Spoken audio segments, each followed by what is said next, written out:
I've got 3 kids at home cooped up. They're already cooped up because of, COVID. And now, they're hearing that awful alarm go off on my phones at night, wondering if, something's happening. And I tell them something is happening out there.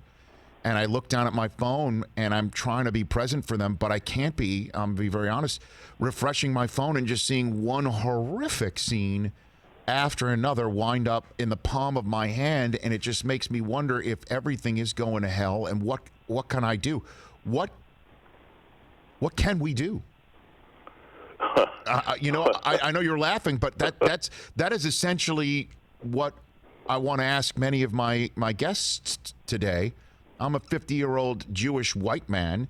I've never been pulled from a car. I've never been pulled over because of the color of my skin. I've never ever had a knee on my neck.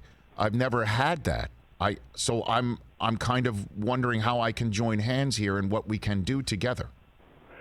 Well, I've been answering that question a lot, certainly over the last few days. I don't know if my answers have been sufficient, but I think in some ways it's like,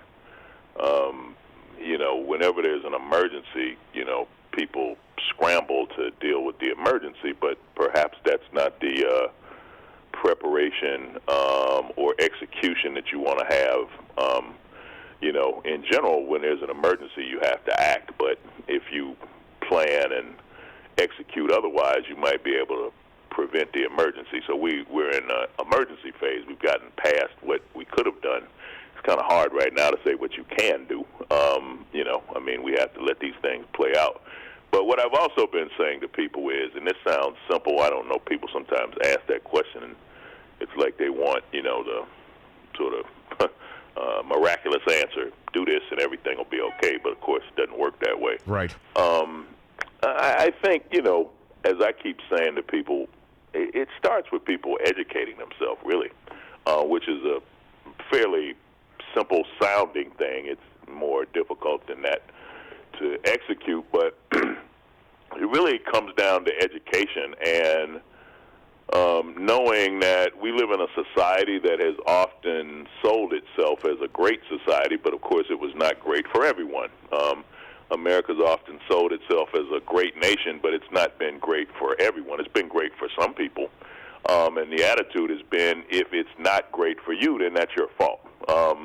When, there are inequities and inequalities built into a system that has benefited people differently based on, their identity. And so when we think about, what all that means, if you don't know that this exists, then you look at a situation and you say, why would a police officer break the law? Their job is to uphold the law, and you just don't believe that, a police officer would do something so reprehensible in spite of the fact that they may have done it. I think they call it cognitive dissonance.